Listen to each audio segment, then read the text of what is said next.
Hi! In this video, I will show you how to get the ability filter on the To Tutor. So the process is pretty simple.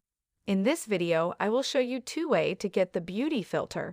So first of all, open your TikTok mobile application, and once you will open it, you have to click on this plus button. Once you will click on it, you will see beauty option here. You have to tap on it. Once you will tap on it, it will on the beauty mode. Another way is that you will see enhanced options here, but that feature is not for all countries.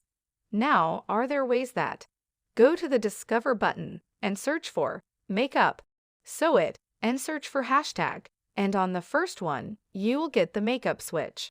You can add it to favorite to use it, or you can simply click on the recording button to record on this video.